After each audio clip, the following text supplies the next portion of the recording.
Hello, hello, hello, hello. Here, here. I take it we're recording this.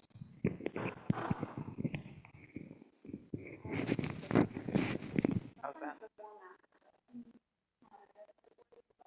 Is that okay? Okay.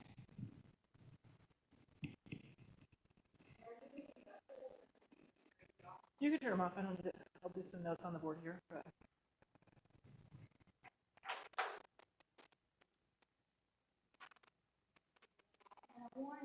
Looks like Reese is here. We'll at least have a class of one. Woohoo!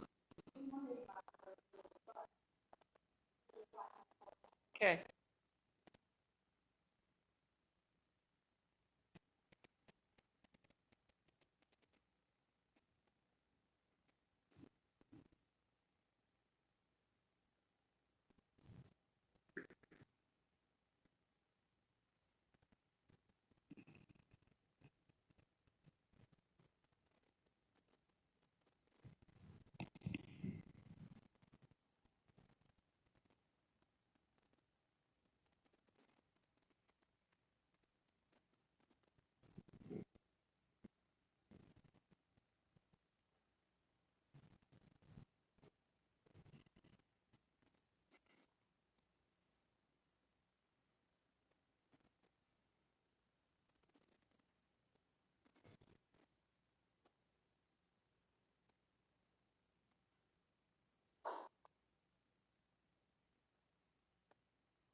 Class of one.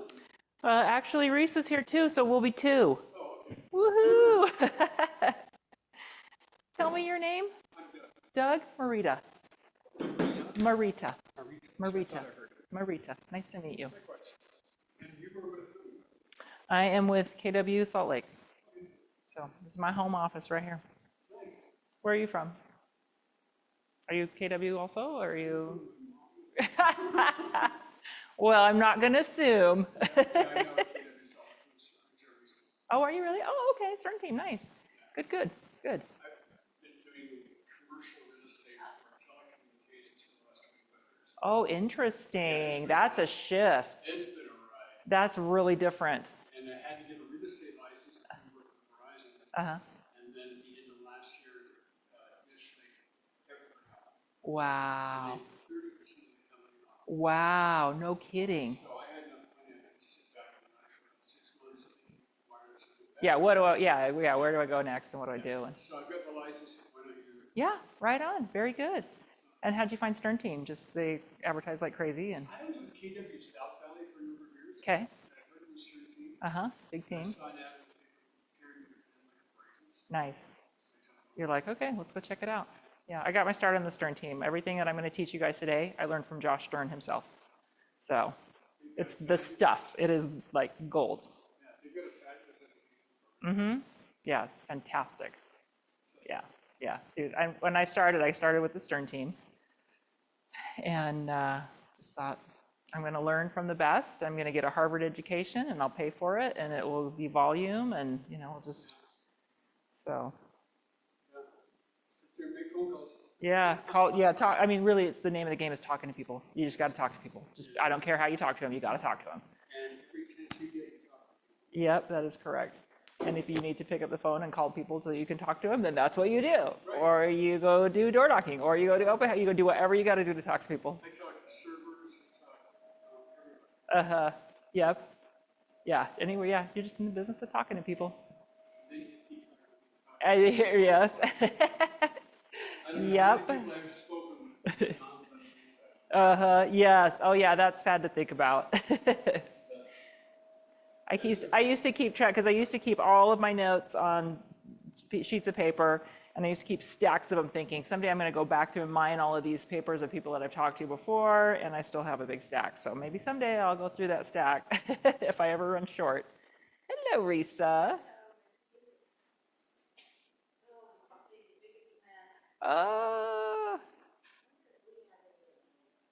Wipes. I don't know. I just have seen the paper towels.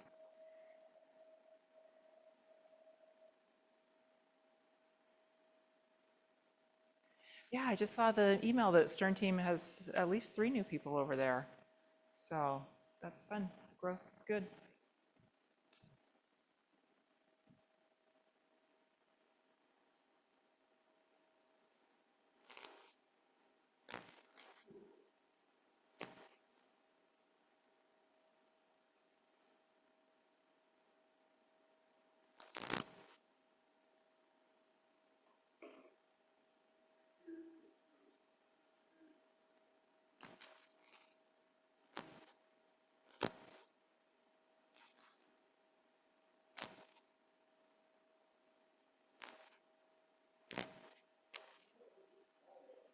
Right. I know. Sweater, boots and sweater weather.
Nope, you were right on time.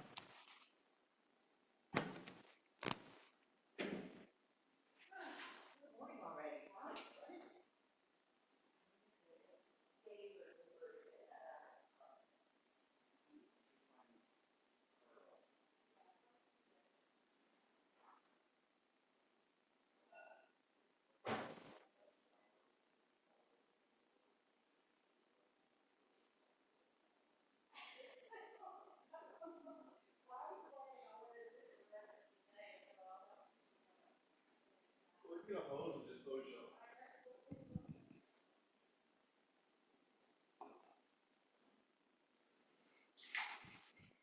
Did you just threaten this hose grease off? Yes. Awesome. Awesome. Oh, is she? Okay. Yes. Oh, did she? Okay. All right, guys. Today is Buyer 101. The class for this is 4 parts an hour each. So we're condensing it. We're going to cut it way down and talk. I know, right? It's like, it's going to barely brush the surface. And just know that this is, I'm teaching you what I learned from Josh Stern, and it is an art and a science, and it's beautiful. So Josh's buyer training goes like this. It's got 4 sections. The first 3 sections all cover the presentation.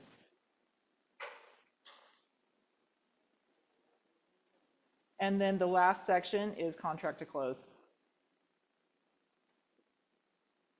Meaning you get your buyer under contract and then walking through the process of the contract and the inspections and the whole process of closing. That's an hour just by itself.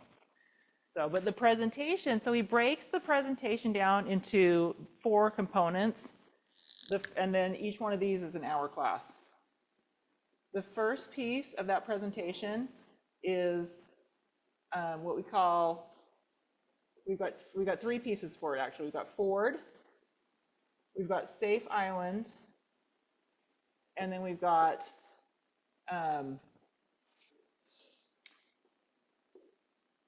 I'm going to say 5, but it's the 5 steps of home buying. But really, it's however many steps you want to use. Okay, so the Stern team, they teach 5, but in other, like in the KW, if you go into KW Designs and find the buyer book, they've got 12 steps. I mean, there you can do 8 steps. You can do whatever many steps you want that make sense for you to teach. Then you can use, then you do whatever makes sense for you. And I'll walk you through what the Stern team's 5 are, and you can see, well, we'll show you where there's places to put more in. The second piece of the presentation is what the Stern team calls the VIP buyer program.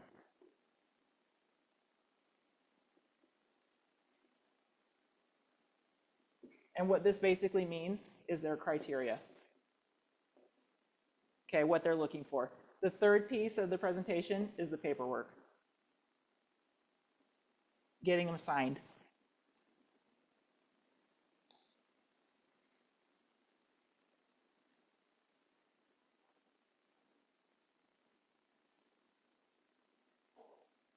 Okay, so when we're and then even before any of this happens, there's the whole, you got to call people and do LP Mama and be able to convert them and get them to come into the office. And I mean, we could do a whole class on that too, which is all about lead gen and lead conversion, right? That's like a whole nother topic, is actually finding people and talking to people and converting them into an appointment. Because ultimately we want to sit down face to face with people. That's a skill. That is absolutely your most important skill in real estate. You know, talk to people and convert them either to your database or to an appointment. So if you don't have that, you got no presentation to give. There's nobody to present to. But the whole idea with your buyer presentation is you are setting expectations so that when you get to this part, you don't have as many problems. Okay, so the idea is that we're going to set the expectations with the buyers so that once we find the house for them and get them under contract, this part is like smooth as silk. Super easy because they know what to expect. Okay. So I get you on the phone and we talk, and we're talking LP Mama, and I'm talking about what you're looking for, your location, your price point, your motivation to buy, and do you have an agent already, or are you just working on your own, and why is that important to you? You want to move, and what parts of town are you looking in? And we're having a conversation about what you're doing, and then I offer you something of value, and I say, hey, you know, I think it'd be really useful for you. I like to sit down with my first-time home buyers and teach them the process from start to finish so that they know what to expect for time frames and costs. Would that be useful for you? What do you think they say? Yes, that would be great. I would love that. And so then they come in, and they come into the office, and here's where this all takes place. So the first thing, they come in, we've booked at one of the offices up front, either online or with Mackay, or not Mackay anymore, with Brindley. We book our office space up there. They come in, and Ford is where we first meet, and we start talking. Hey, how did you have a hard time finding us? Where were you coming from? We were just talking. I want them to talk. I want them to relax. I want them just to tell me a little bit about themselves. Have you heard of Ford before? Some people say frog. You drive a Ford? You do not. I used to. Fix or repair daily. Okay. What does it stand for? Family, occupation, Recreation.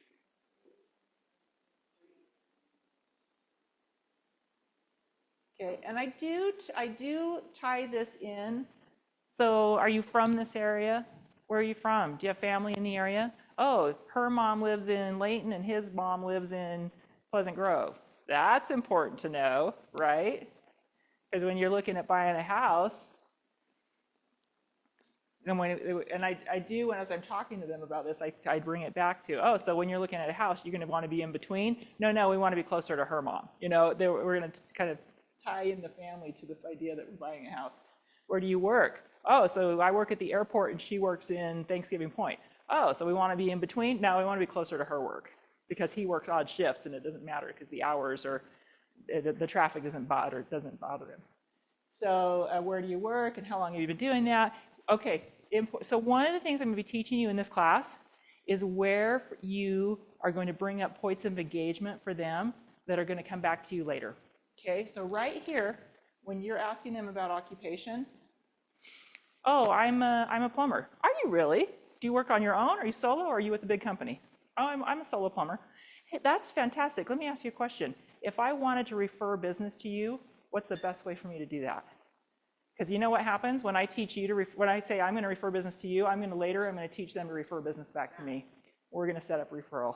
And I love having people in my SOI, in my database, that I can send business to, and that they can send business back to me. Because then when I ask them for a referral, they know what I'm doing. So how?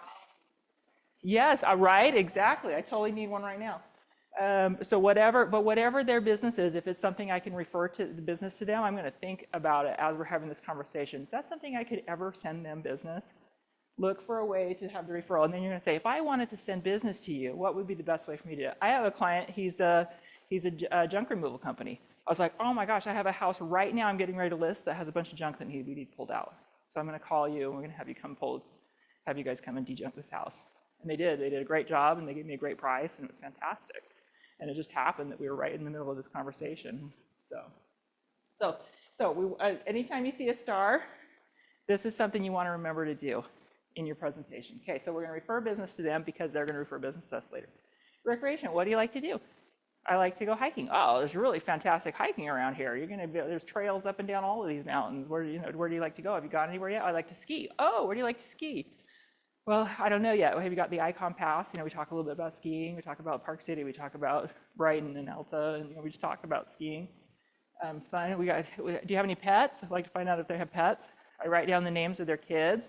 I write down the names of their pets because that's their family. And I know if we've got a big dog, what kind of dog is it? Oh, it's a big dog. You need a yard, huh? We need a fenced yard. We're talking about and it's so important because they're talking here. And so I want to highlight some things. They talk, and then we're going to talk. You talk. And then here is where they talk again, and here is where you talk again. The way you keep people from glazing over and falling asleep in your presentation is that you mix it up. So they talk a lot, and then you're going to talk a lot. And then they're going to talk a lot, and then you're going to talk a lot. So we're not talking a lot about what they're looking for right now because we're going to come back to that here. So basically, we're getting to know them. They're doing a lot of talking. This is about maybe 10 minutes. We're going to spend maybe 10 minutes on this. Getting to know each other. Where are you coming from? We laugh. I laugh. I want them to relax and laugh. If you can get them to laugh with you, you're in a good place. And then once we've gone through, and now dreams is where we're talking about the future. We're talking about, okay, and so what do you think, where does the future hold for you guys here? Are you going to be in Salt Lake long term? Do you know? What does the work look like? Well, maybe like 5 years while we're finishing school, and then after school, we're ready to move on. Oh, so at that point, you might be thinking about keeping your house as a rental property, or you might sell it, to feel it out. Do they know? I always want people to keep their house as a rental property. Always, if it's possible, if it makes sense. I'm going to encourage that, because that's how they build wealth long term. Keep that house, rent it out, buy another one. Keep that house, rent it out, buy another one. Do that 5 times, and you got good retirement income on those rentals. I know, right? I went to a class at Intercap where they said, hey, you teach millennials how to do this. You get your first-time brand new home buyers, and you teach them this. Absolutely, absolutely. Okay, so, and really what dreams is about how long are we going to be in this house? How long, where do they see themselves long term? What does the future hold for them? Are they just at the beginning of their family? Are they at the end of their family? You know what I mean? Are they downsizing? Are they upsizing? We're finding about what does the future hold for them. Is this the last house they're buying, or is this the first house they're buying? Or somewhere in the middle? We want to know. And so all of this process is for us to really get to know them, for them to be comfortable. And then Safe Island is where we transition. And we say, okay, great. So a couple of things that we're going to talk about today. And then I tell them what I'm going to tell them. We're going to talk about the 5 steps of buying a home. Like I promised you on the phone, I want you to know what to expect for the whole process, start to finish. We're going to talk about do you remember that top 10 list? When I talk to people on the phone and I set an appointment with them, I give them homework. Your homework is to make me a top 10 list, 5 things you must have in a home and 5 things you would love to have in a home. So for example, it's got to have off-street parking. But man, you'd love it if it could be a carport or a garage. So it's not a deal breaker, but you'd love it. So must-haves, would-loves. I want your top 10 list, 5 must-haves, 5 would-loves. So then I ask them, did you bring your top 10 list? Well, I forgot it, but you've been thinking about it, right? So it's all about the top 10 list. And then where there's paperwork when you hire a real estate agent, when you buy a house, we're going to talk about the paperwork involved. So part of Safe Island is my summary. I'm going to tell them what we're going to talk about. And then I say to them, I'm going to be taking notes the whole time, and does that all sound okay to you? The other part of my Safe Island is this. I say, pull out your calendar for me. When we go look at homes, what is your schedule like for that? When are you guys both available to look at houses? We look at the calendar. I say, tentatively then, they say, well, she works evenings on Monday, Wednesday, Friday, and we both work, and then she's 8 to 5 on Tuesday, Thursday, and he works weekends. We're looking at the calendars. We got a bunch of people we're coordinating. When are we going to be able to go look at homes? Because what's that? That's an assumptive close. We are at the very, very beginning. We're going to assumptive close. Hey, when we go look at houses, what are your schedules like for that? Okay, so we're tentatively going to be looking evenings. And when I send homes to you, well, we won't talk about that yet. So we're just going to look at the calendar, and when are we looking at houses? Josh takes this one step further, and he actually books it. He's like, okay, so Saturday at 3 is the plan, is tentatively when we're going to pencil in to go look at houses. And you absolutely can do that. So potentially we'll look at houses on Saturday at 3, but we can come back. I tend to just do it in a general way. Here's what your calendar is going to be like, and so here's when we are going to be looking at houses, generally speaking. But Josh will actually put it on the calendar and book it right there. Okay, so then we're going to move into the 5 steps of buying a house. Now this is where I'm going to start to talk. Okay, on the Stern team, it looks like this. 1 is the golden ticket. 2 is VIP buyer program.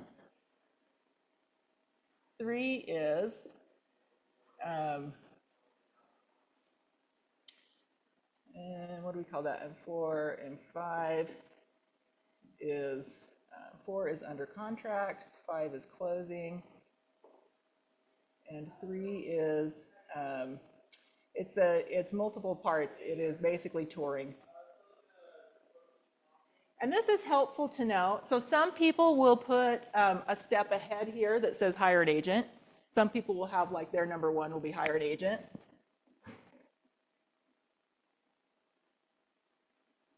Okay.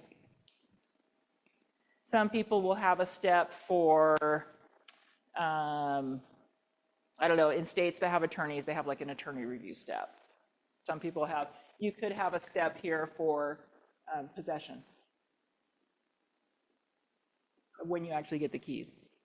So you have to decide what do your steps look like? Are there 5? Are there 7? Are there 8? Are there, what are your, and if you go, the Stern team will have booklets and have their plan for what you want to use, but for you, Risa, whatever you want to use. I know the design that I picked out in Command, I think has 8 for my buyer book. And I do have a print booklet. You don't have to. But it's nice to have something to hand them at the end of the day that reminds them of the steps, and they can take notes in. And so I know the Stern team has a buyer booklet. When you sit down, you've got a buyer booklet with your paperwork, and it's a good thing to have something with you that you can walk through with them. So there's a page that you can flip to in your booklet. I think the Stern Team booklet has a page that's like culture and about me and about, here's the WI4C2TESs, and so you can talk about the culture of Keller Williams and things like that. You can include as much or as little of that as you want. So, so at each point in this is like there's so much expectation that we're setting here, okay? And there's points of engagement where we're getting them to engage. So when I first started on the Stern Team, I learned all this from Josh, and I came to him at one point, probably about a month in, and said, Josh, I'm only signing half of my buyers. I'm meeting with them, I'm doing them a presentation, I'm only signing half of them. And he said, and he went through this whole thing with me and said, are you doing this here? Are you doing this here? Are you doing this here? Are you doing these points of engagement? And I was like, no, I never do that because I think it's stupid. He's like, really? Okay, fine, I'll do it. Right? So here's his thing on golden ticket. Golden ticket. Do you have your golden ticket?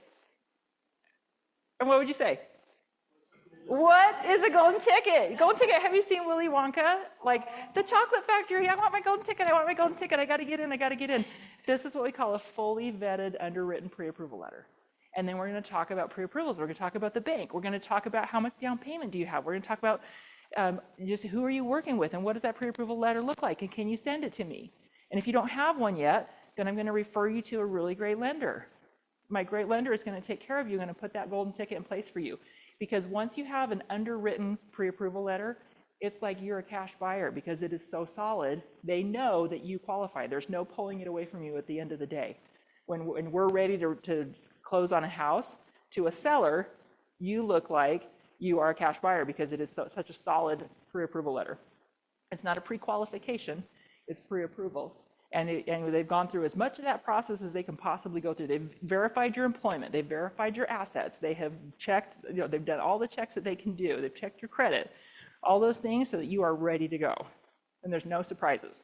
Because again, this whole thing is all about, we don't want surprises, we want to know what we're doing. So once we've talked about lending and the golden ticket, and the other thing I want you to know is that if you're a lender, now it's gonna feel really invasive because they're gonna want your bank statements and your tax returns, and it's going to feel like they're asking you for hair samples and tissue, and it's going to feel invasive. They're going to dig into your life because that's what they have to do since the market crashed 12 years ago. Okay, they have to do that. I guess it's more like 14, 15 years ago now. 15 years ago. Right. For those of us who remember, it just happened. But so it's going to feel invasive, and I want you to just, just be prepared for it and not be offended. And when they ask you for documentation, you're going to get it to them yesterday. Okay? When they say jump, you say already done. How high? This. We do not want to stall out because they are waiting for anything from you. So you're helping your lender out here. You're setting the expectation that when the lender asks for something, you get it to them immediately. We are not going to hold up your house because you are dawdling and taking your time getting the bank statements to them. Okay, and don't be, I know it's going to feel like a lot, and just be ready for it. It's okay. You're just going to give them lots of documentation, and every time they ask for it, you're just going to do it. So when they ask you for a bank statement, you're going to give it to them when? Yesterday. Okay, so you're having this conversation. Next is the VIP buyer program. Basically, this is where we are looking for your specific house. Guess what? We have more inventory on the market than we've had in the last 5 years. Fantastic for you as a buyer. That means there's lots of houses for you to choose from. However, what I don't want is for you as a buyer to have to look at 500 houses. I would rather ask you 500 questions, and we're going to look at 5 houses. Because I'm going to narrow it down to what you want, and we're going to pick the best houses and go look at those. We're not going to waste our time looking at a whole bunch of houses that are not going to work for you. So you've got that top 10 list. We're going to come back to this. We'll talk about it in a little bit. Okay, the next thing, we're going to identify, select our houses, identify them, and go tour them. We're going to go walk through houses. And this is the part when you're talking to somebody on the phone and they're like, hey, I just want to go see this house. You're like, well, there's 5 steps to buying a home, and looking at the house is number 3. So you're kind of putting the wagon ahead of the horse.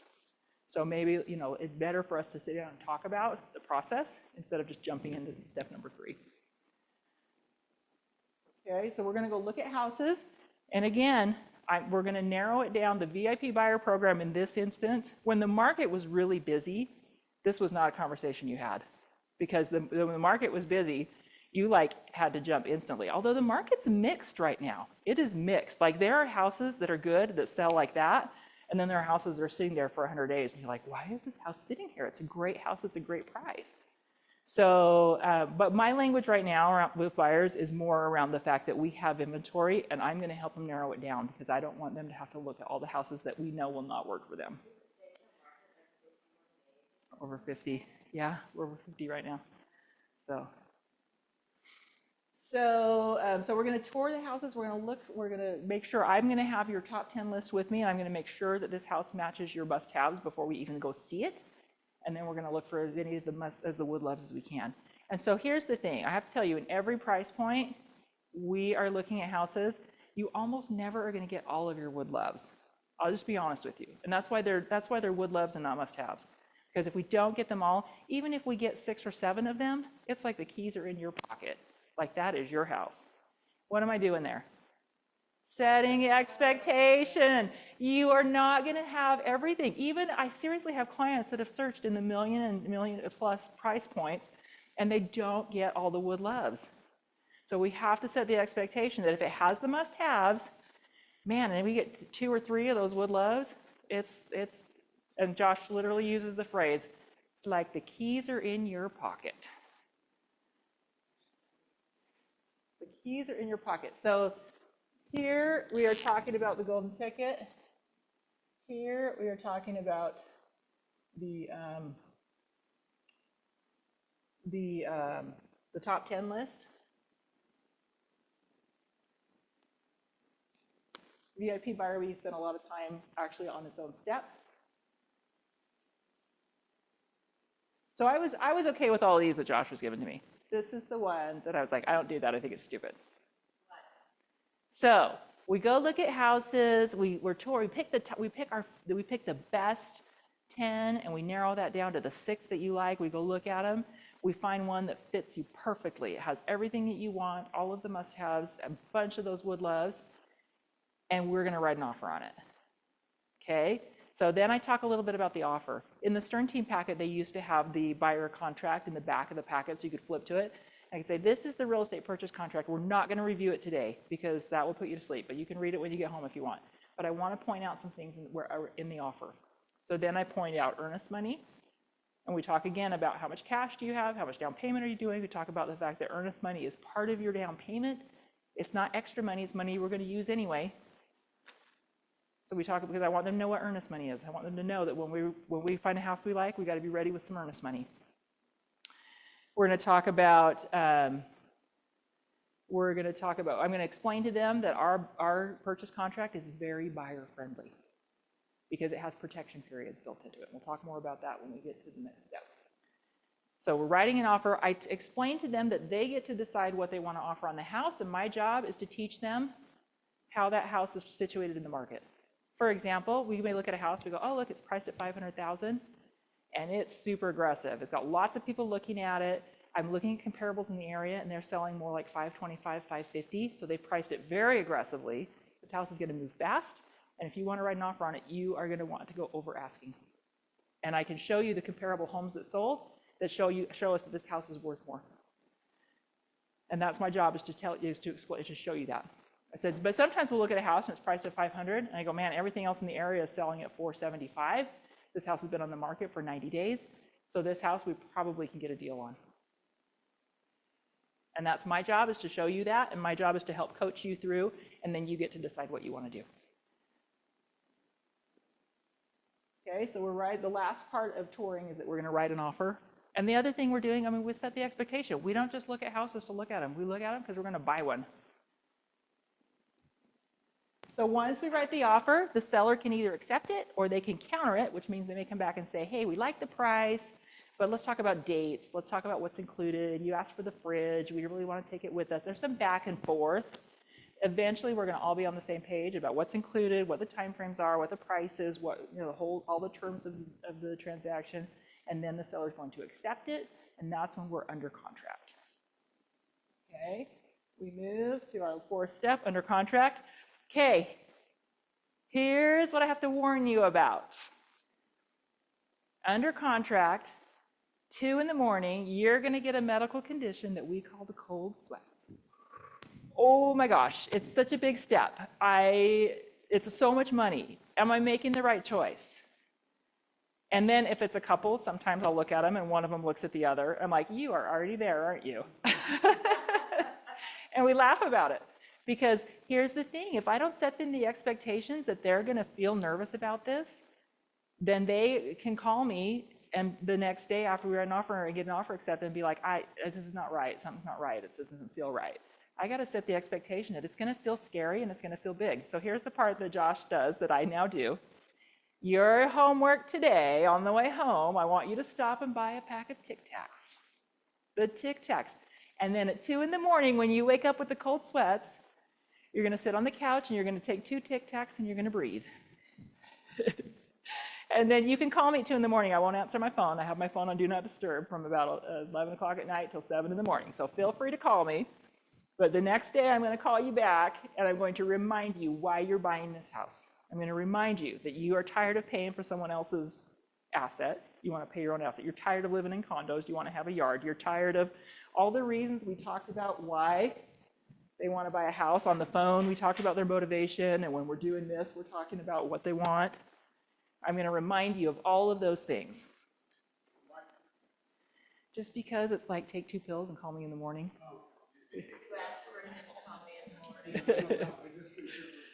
Yeah, that's what it was. And you see, that's the thing. When Josh taught me this, I was like, I'm not doing the Tic Tacs. I think that's stupid. And then he just looked at me. See, I do it though, because, and here's the thing. When I went to doing every single thing Josh taught me, my buyer conversion rate went from 50% up to 90%. So I do it now. This is when he says Tic Tacs, I do Tic Tacs. But really what it is, the principle is, they are going to feel nervous, and we have to teach them to expect it so that they aren't canceling when they get under contract. And I will tell you that I have learned from experience, people who have rented for a long time get really bad cold sweats. Buying a house scares people who have rented for many, many years. And just be ready for it. I'm trying to think. Or had a bad experience. Yeah. Had a bad experience. Things went south. Yeah. So they get really nervous. And so just be prepared for it. But once we're under contract, here's the thing I want you to remember. Once we're under contract, this contract, remember I told you it was very buyer friendly? The very last page of the purchase contract has dates, and those dates and deadlines are protection periods for you. And then we talk about when you're under contract, our first deadline is seller disclosures. The seller is going to tell us everything they know about the house. They're going to let us know if they ever had any water problems, if they ever had any electrical problems. They're going to tell us everything. They legally have to tell us everything they know about the house. And you may look at that report that we get within 4 days of getting under contract and go, oh, they had a leak on the roof. We're going to have somebody look at that, make sure they fixed it right. They may have something in that disclosure that says, we had a crack in the foundation from the earthquake. And you might go, that is a deal breaker. I do not want anything that's got a foundation problem. I don't even care if it was put on helical piers and totally fixed. I don't want anything that's had a foundation problem. That might be a deal breaker for you. And if you find a deal breaker at any point in this process, you can walk away. And you keep your earnest money, you are protected. And part of my job is to protect you and protect your earnest money. Okay, so our first deadline, seller disclosures. We're going to find out everything the seller knows about the house. Our second deadline is due diligence. Due diligence is the time for you to do any homework around the house that you want, and I'm going to help you with that. So, for example, in the very least, we recommend you have a home inspection. Your home inspector is going to be licensed and certified, and they know what to look for. And they're going to look at that house, and they're going to bring you back a Bible of honeydews.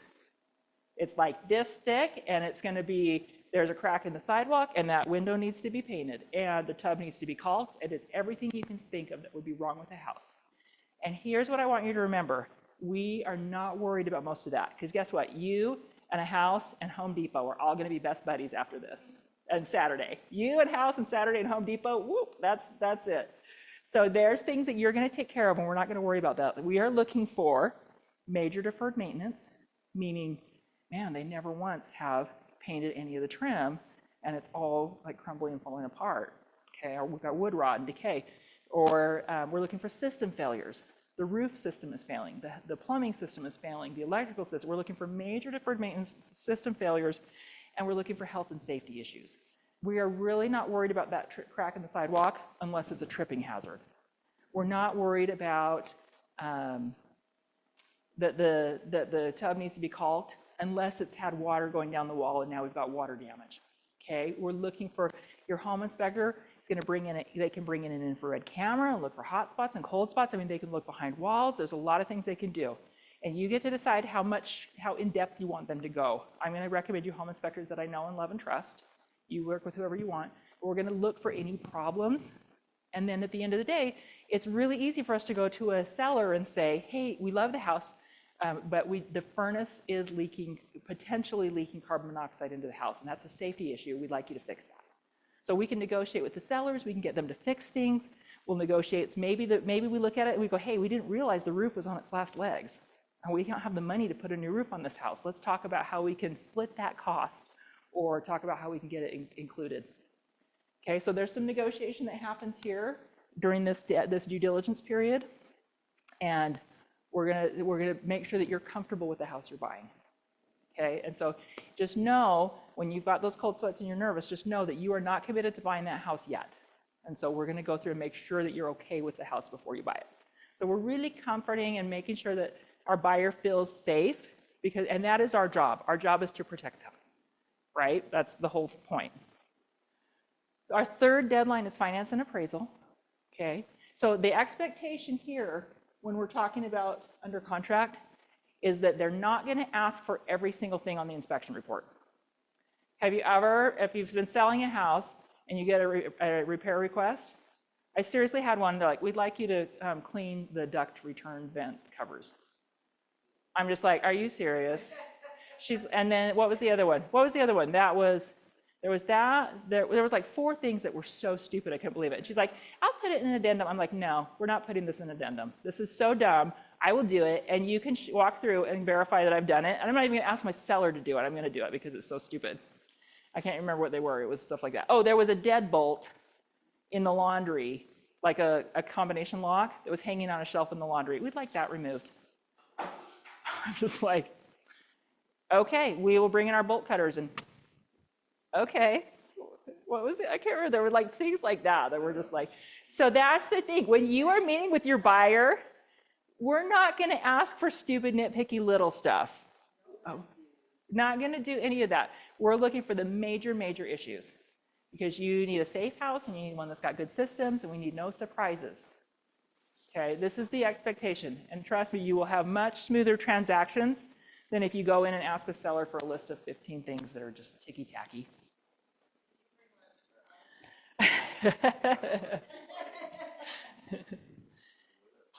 Okay, so that's our expectation for under contract is is making sure that we're prepared not to ask for anything. Because especially if you're in a competitive situation and you go and ask a seller for this, they're going to be like pound sand. Now I'm not giving you anything. I may have given you something serious, but now because of this, I'm pissed off and I'm not going to give you anything. So it's a kind of a fine line. And of course, if I had a buyer who really wanted this stuff, we would have a conversation about it. And I'd say, look, you know what, we can bring in a handyman who will take care of this, and it's probably going to cost us $300. So let's just do that. Exactly. Setting expectations, exactly. So the third deadline in our dates is appraisal and financing. So your lender is going to order an appraisal on the house. And the appraiser is going to look at it. It's different from the home inspection. They're not looking at the condition, they're looking at value overall. And so they're going to come in and make sure that you're not paying more than it's worth. Okay, so the appraiser's looking at what other homes have sold for, they're looking at a little bit of condition, and they're just making sure, and their job is to protect the bank. The bank hires them because the bank wants to make sure that the bank isn't overextending on this house. It's an independent, neutral, third-party opinion on value outside of me and you and outside of them that comes in and tells us, is the house worth what you're paying for it? So that's another point of protection. Now, in a super competitive situation, sometimes, remember we talked about, hey, the houses were listed at 500, but comparable homes are selling at 525 and 550. Maybe we went over asking. Well, we still have to worry about it appraising, and so we have to make sure that the appraisal is going to keep up and that it's going to be worth that. And that's part of my job, is to show you the comparables and show you, hey, yes, here are the houses I can see that have sold that we will be able to use. But sometimes there's not a comparable house, and sometimes you really love that house and you're willing to pay more, in which case the appraisal might not be worth that. And you might have to say, hey, I am willing to pay more than the appraisal because I think the house is worth more. Maybe there's something that, it's got a great view, or there's something about it that makes it really special for me, and I'm willing to pay more. And so then you get to decide, and actually when we write the offer, we'll negotiate around this as well. If the appraisal is short, then what are we going to do? Are we going to ask them to make up the difference? Are we going to ask them to take the lower amount? Are we going to be willing to pay over appraisal? Yep. So if the buyer has to pay over appraisal, Uh-huh. is that going to come out of pocket like in the down payment, or can they get financing on that? No, it's got to be out of pocket because the lender's only going to go up to the appraised value. And so, but they can shift it out of their down payment. So if they've got $40,000 down and they really only needed 30, they could take 10 out of that and shift it to over appraisal.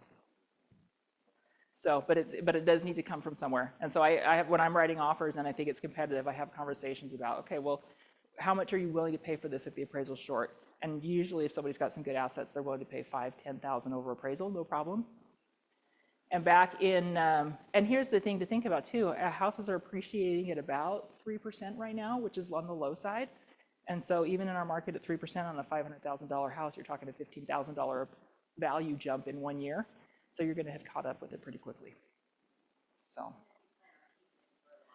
And you're going to stay here, and remember we talked about how long you're going to be in this house. You're going to be here for 10 years. You won't even notice that $5,000. And wow, but you got the house? Oh, the cash guy buyer got it. Oh, okay. Wow. Back in the day, yeah, cash buyers. And I do, when I'm writing, and then when you're looking at houses and you go out and you're writing offers on houses, and we have a lot of conversations about how to win. Lots of conversations about how to win and what you can do to win. And the fact that if there's a cash buyer you're competing with, man, it's really hard to beat that. But you just write the best offer you can. So, we're under contract. We got our appraisal in, and you have options here about whether or not you are. We talk about what to do if the appraisal's short. The lender's going to pull the loan together. We already know the loan is super solid because you've gone through. Remember that pre-approval is underwritten, and we already know that your loan is pretty much in place. And so we already know we're not likely to cancel because of the financing. The financing is not going to be a problem. And then once all of those pieces are ready, now we're ready to move to the next step. We're going to go ahead and close on the house. Okay, so closing. We're over here, the buyers, we're signing paperwork that we're buying the house. Sellers are over here signing that they're selling the house. It's a separate transaction, separate signings. And some states, they do them together. Some states, they sign paperwork and hand them the keys. In our state, we sign papers, they sign papers, and then the title companies exchange money. You're going to bring in your down payment.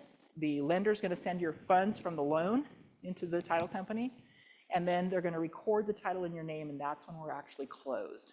So it's not like the movies where they sit down and sign papers and they hand them the keys. That's not how it works in Utah. There can be up to 4 days between the time when we sign and the time when you actually are closed on the house.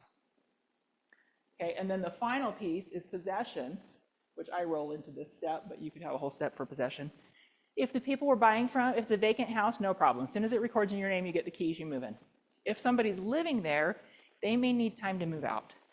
And we're going to be as flexible as we can on that. Sometimes, maybe we'll give them a couple of days. Maybe we'll give them a week.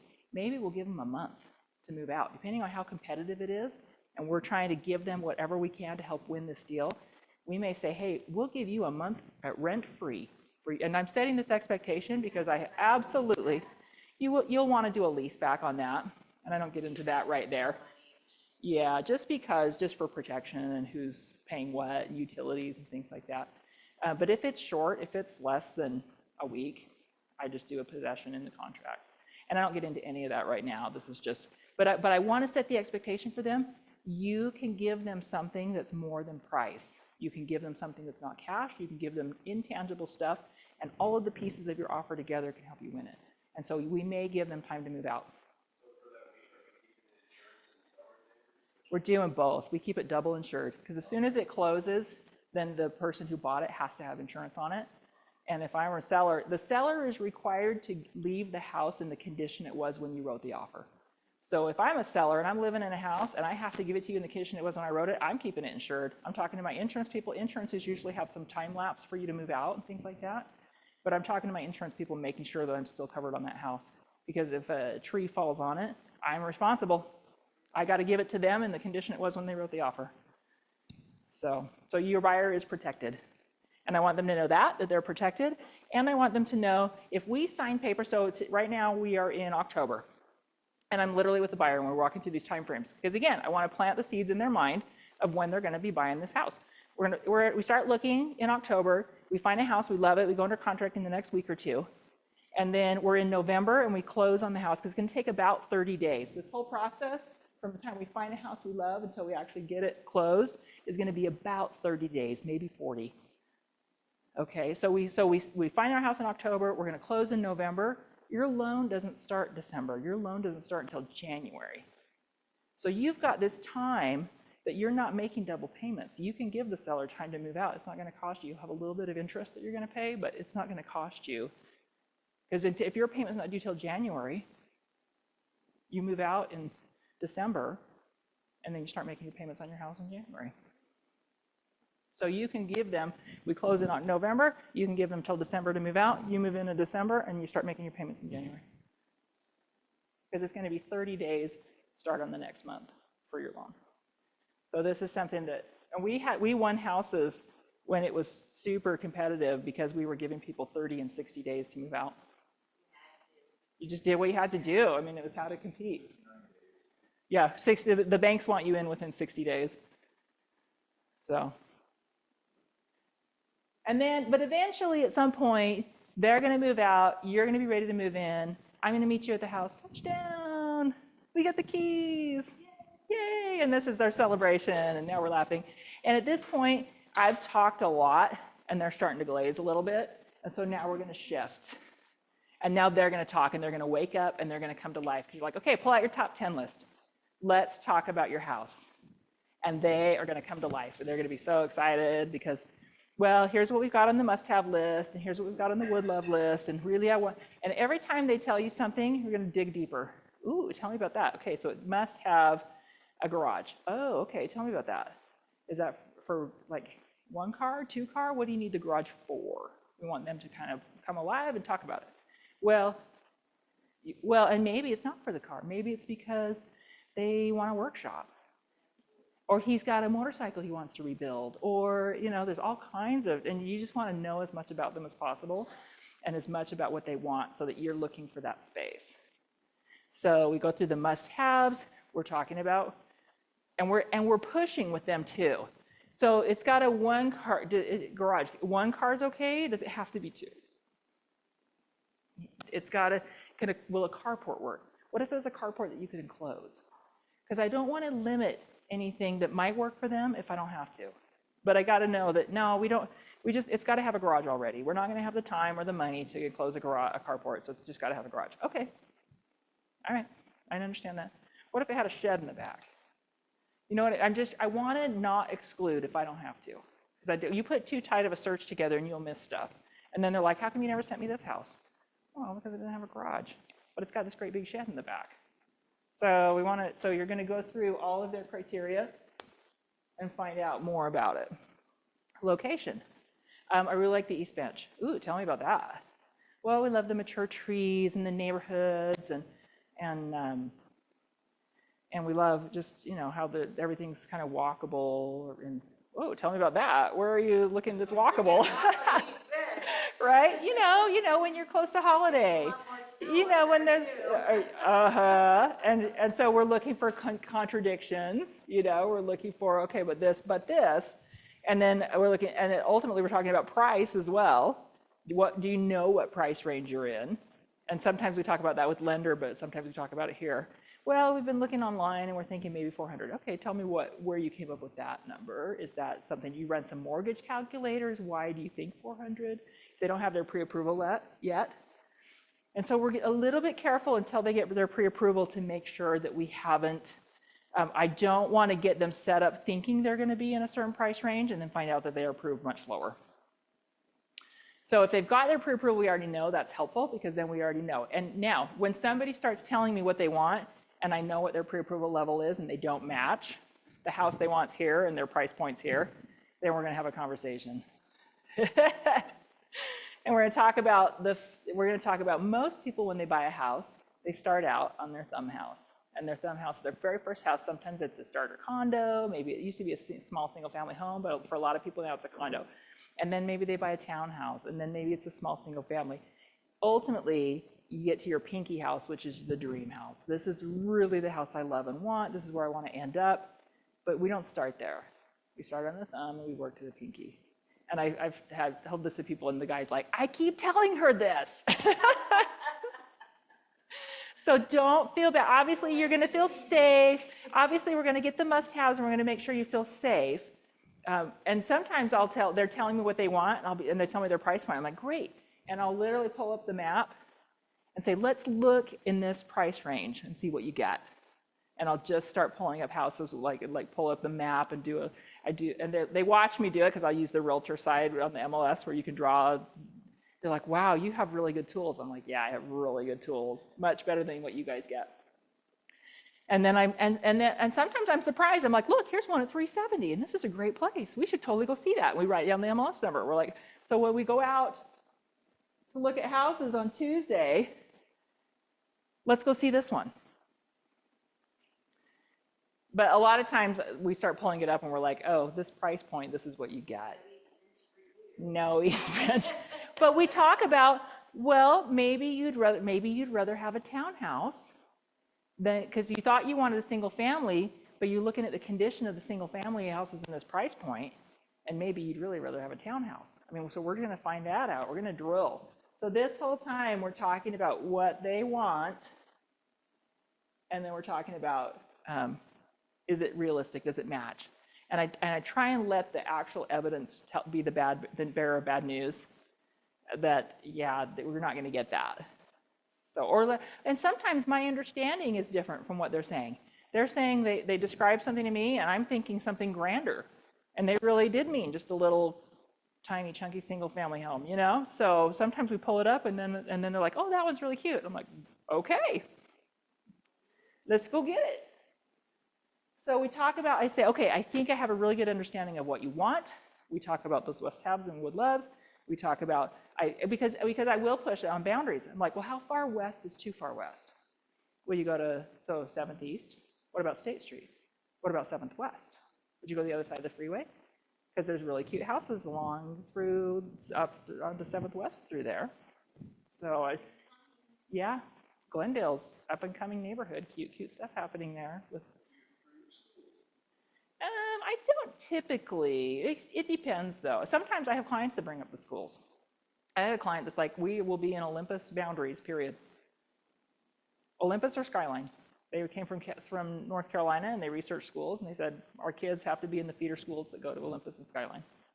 Okay, that's a very specific area. It's a nice area, and they ended up where they wanted to be, and they've done 3 transactions with me. So that was absolutely fine. So I've got a really good understanding of what you're looking for. I think we're going to have a good time. I think we're going to be able to find this house. I think we're going to be able to find what you want. Because I know, you have to know the market. You got to be looking at the MLS and looking what's out there, look at the inventory, and be able to say to them, yeah, I think we're going to be able to find this. Or it's going to take a minute. The house that you've described to me and the house that we're looking for does not come up very often. And so let's go back to your motivation and your time frame. Do we have the time to really take and wait and watch for this house to come up? Well, I really want to be in by January. Okay, so we've got to be moving. We can't wait forever. What happens if we don't find it? Then what do we do? Do we change the parameters? We change the criteria. We're going to have a conversation right here before we even start. It's kind of like when you're listing a house with a seller and they want a price that we don't know that they're going to get. What happens if we don't get that? We're going to have a conversation before we even start about where we're going to go with that price. And how long and what the strategy is going to be. If we don't get that price, then here's the strategy. We're going to drop it this much every 2 weeks, and we're going to do an open house every 2 weeks with that new price, and we're going to keep doing that until we get it sold. Or what? And so over here, it's the same thing. What if we don't find that and you've got a time frame? Now, if you don't have a time frame and we're just going to look for this unicorn house, then we're just going to open-end it. I mean, we're going to write our buyer contract for a year, and we're going to let it go and see what, just try and find it. And I'm going to go see if I can door knock some neighborhoods. If I know what they're looking for and I know where it is, I'm going to go see if I can find somebody in those neighborhoods. So, okay, awesome. I'm super excited. There's paperwork that lets you hire me. Are you ready to do that?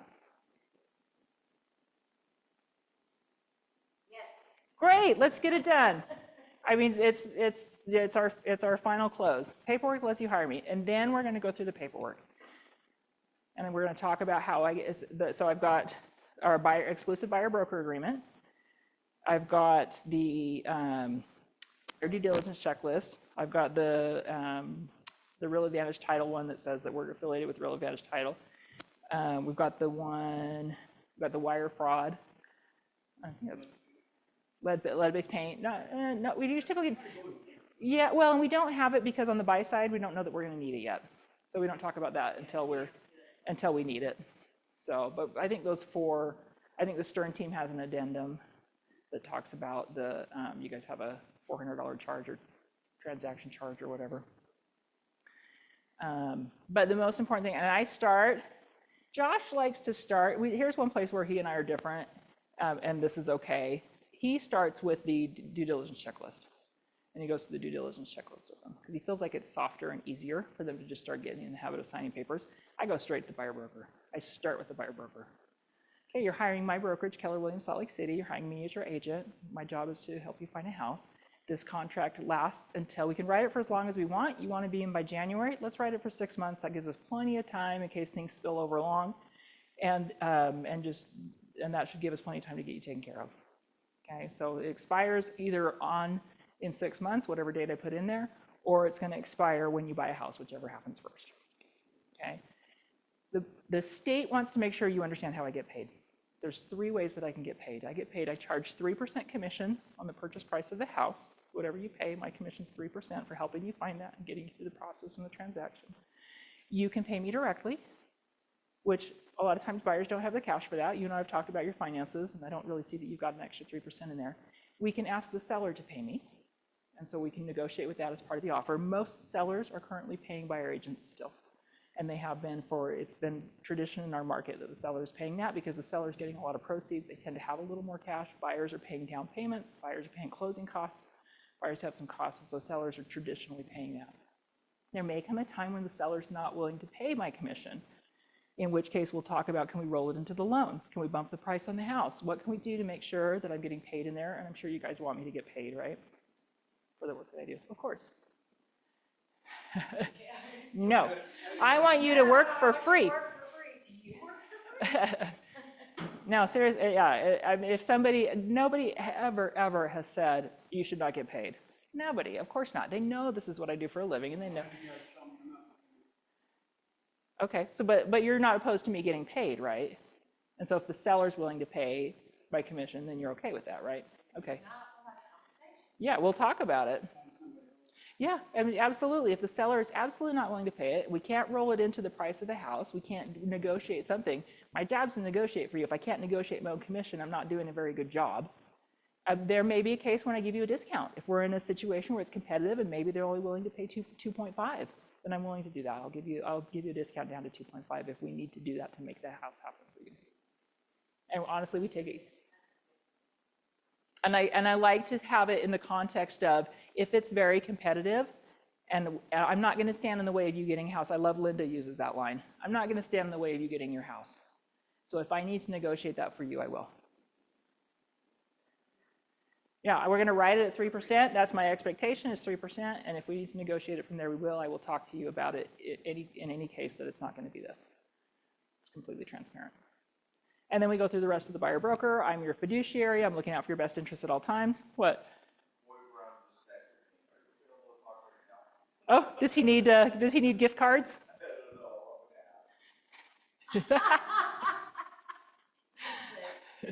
The owner. Boyd Brown owns the 3 offices in the valley. Somebody always hacks his text to is Boyd Brown. Yeah, this is Boyd Brown, and he needs a gift card. He has more money than I. He does not need gift cards. So we go through the paperwork. I go through just very quickly, point by point with them. They initial the bottom of every page. I mean, we just move through that. It takes probably a good 15 minutes to go through that paperwork. But the most important conversation is how I get paid. And I tell them that right up front, which is why I do the buyer broker up front. And then I say, the state wants to make sure you know how I get paid. Here's how I get paid. Oh, and the third way that I could get paid is the seller's brokerage can pay my brokerage. And that's just not as common. It's usually negotiated into the offer. So,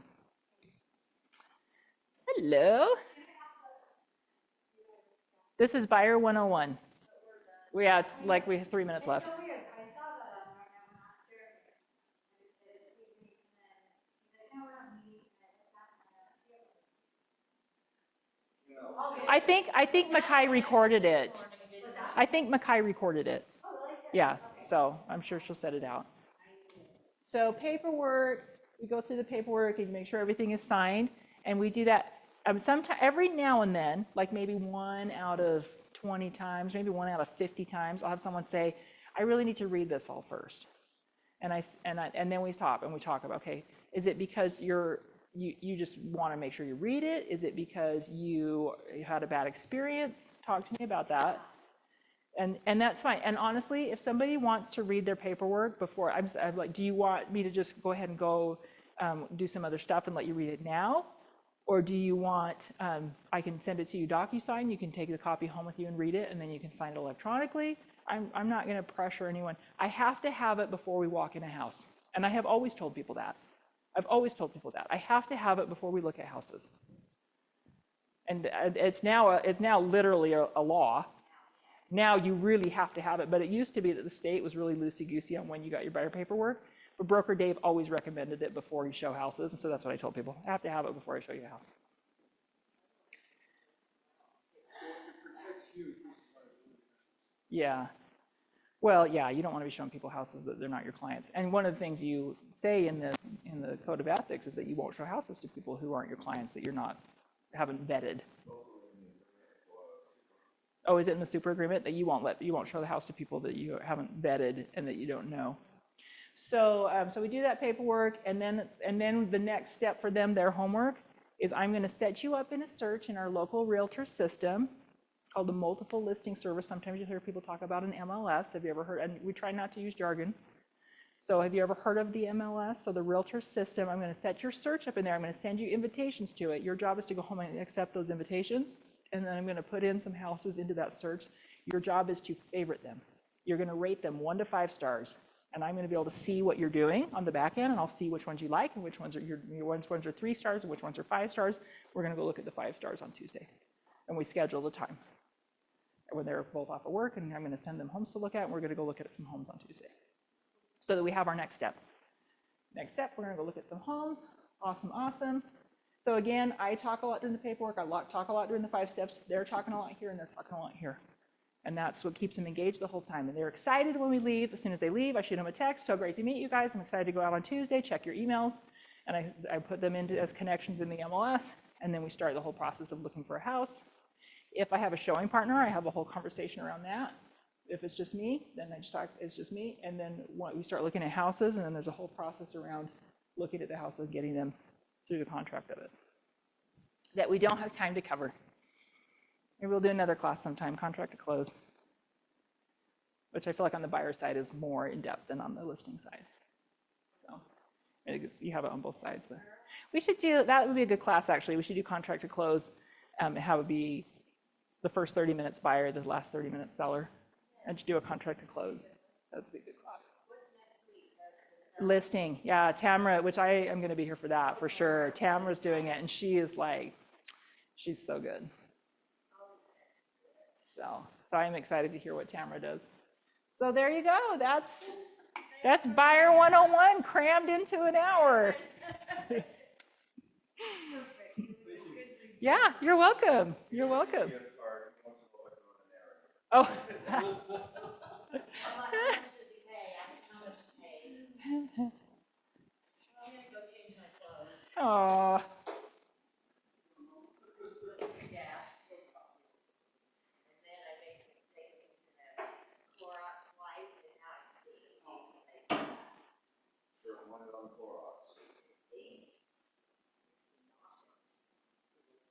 What's your name? I'm good. Whatever it's that. Nice to meet you. You? Yeah. And you're on the search. I started on the search. Did you really? I was on the search too when she started. Uh-huh, yeah. And then they fired me. Why did they fire you? Well.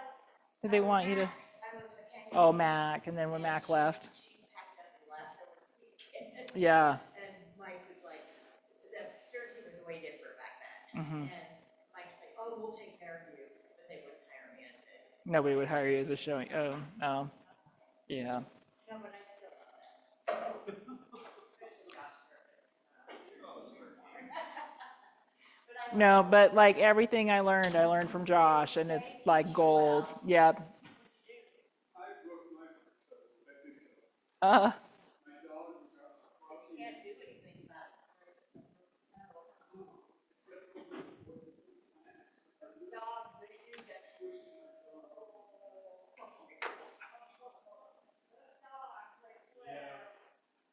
I love the dog to death. I love my dog too.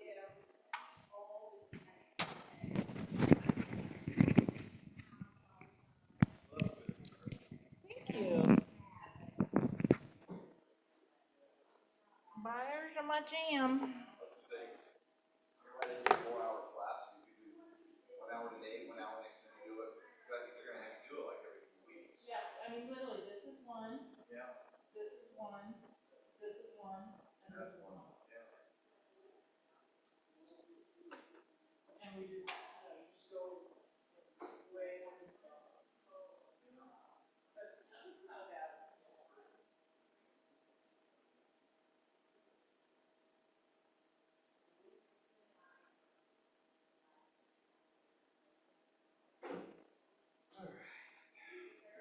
Justin wants to do it 10 o'clock. This part of the afternoon, did you not understand?